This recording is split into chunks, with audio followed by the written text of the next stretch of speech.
Täna ma räägin natukene taastava põllumajanduse portsjonkarjatamisest ja nendest põhipunktidest ja erinevusest, millele peab tähelepanu pöörama. Et kui me oleme harjunud karjatamise puhul rääkimisest sellest, et rohu liiga pikaks või liiga kõrgeks kasvamine on raiskamine ja loomad peavad kindlasti minema karjamaale, kui rohu ideaalne pikkus on seal 25 sentimeetrit. Siis taastavas põllumajanduses vaadatakse seda pilti veidi laiemalt ja lähtutakse mitte ainult looma heaolust ja selle rohu toiteväärtusest, vaid ka pikemaajaliselt keskkonna heaolust. Ja sealhulgas vaatame ka seda, et see, et loom saaks oma toitainet kätte, ei tähenda seda, et see rohi peaks olema väga noor. Kui me vaatame seda konkreetset rohumat, siis siin on näha nagu enam-vähem ideaalne variant sellest, millest taastav põllumajandus räägib. Ehk siis selleks, et muld säiliks hea ja mulla viljakus paraneks, peab olema mitte rohkem kui 50% karjatatud pinnast söödud. Ehk siis 50% peaks olema tegelikult maha tallatud ja sealhulgas siis osaliselt püsti jäänud. Et siin on see enam-vähem ideaalselt nagu näha. Selleks, et sellist tulemust saavutada, peavad olema portsjonid suhteliselt väiksed ja loomade arv suur. Mida rohkem on loomi, seda efektiivsem ja parem tulemus on. Et väga väikse loomagrupiga peavad lihtsalt portsjonid olema väga väikesed. Ja kui me vaatame kõrvale, nüüd on see koppel, kuhu nad järgmiseks lähevad, siis üldiselt on jälle see teema, et see on ju ülekasvanud ja vana. Aga taastavas põllumajandus ongi see, et ei ole sellist kindlat tsüklit, kus on kogu aeg, et on täpne päevade arv või täpne rohukasvu kõrgus, vaid erinevatel aastatel peab jälgima nagu seda looduse rütmi ja arvestama ka seda, mida taim vajab. Et taim vajab aeg-ajalt oma potentsiaali väljendamiseks veidi vanemat kasvufaasi. Ja samas me saame portsjonkarjatamisega tagada siiski selle, et me saame ka ta ära karjatada ja loomade tootlikkus säilib. Taastava karjatamise puhul on hästi oluline kinni pidada rohumaade puhkeaegadest, ehk siis sellest hetkest, kus kari läheb rohumaalt ära, arvestatakse siis puhkeaega.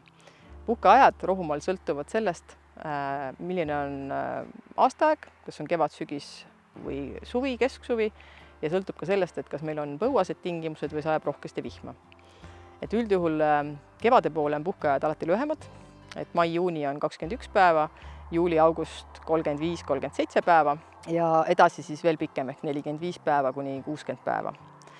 Ja taastava karjatamise puhul näiteks minu nendel portsjonitel me oleme saanud erinevatel aastatel karjatada kas 4 või 5 karjatamisringi.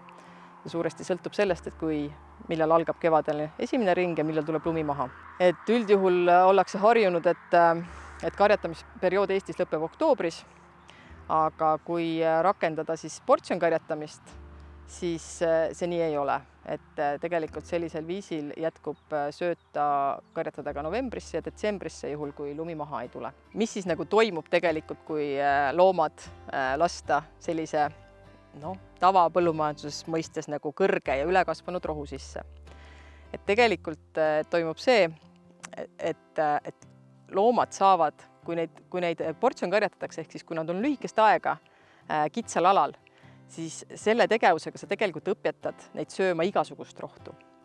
Ja taime, kui ta juba õisiku on loonud, siis seal on nagu mõneti toitaine energiat rohkemgi, kuigi loomale see alati ei pruugi maitseda. Et see on alati küsimus sellest, et nagu võrdluseks, et mis on, kuidas lapsed söövad, kas nad armastavad brokolit või jäätist. Aga me teeme vastusteks, aga kumb on lõpuks tervislikum. Et sama on nagu lehmadega. Et muidugi nemad tahaksid süüa kogu aeg seda 5-10 sentimeetrit värsket noort rohtu, aga kui sa õpetad neid sööma ka vanemat rohtu ja täiskasvanumat rohtu ja just nimelt erinevaid liike, siis tegelikult sellest sünnib pigem tema tervisele ja juurdekasvule isegi kasu. Pluss, mis on kõige olulisem, on see, et sellise suure rohu karjatamise puhul toimubki see, et pool sellest tambitakse maha ja see jääb nagu mulčina maha ja hoiab siis seda järgneva suve jooksul seda niiskust ja seob paremini süsinikku ja 50% siis süüakse ära. Ehk siis tegelikult mingisugust sellist nagu raiskamist ei toimu, ehk siis maha tallatud rohi ei ole mitte raiskamine, vaid mulla parandamine. Ja see sama maha tallatud rohi ei takista tegelikult järgneval karjatamisringil uuel hädalal kasvamast. Selles punktis, kus me praegu oleme, me oleme tegelenud sellise portsjonkarjatamisega, praegu läheb 4. aasta. Ja nagu näha, siis 35 päevaga on kasvanud selline taimik, ehk siis see töötab, ehk siis kogu aeg nagu mullaviljakus paraneb ja rohumass nagu suureneb.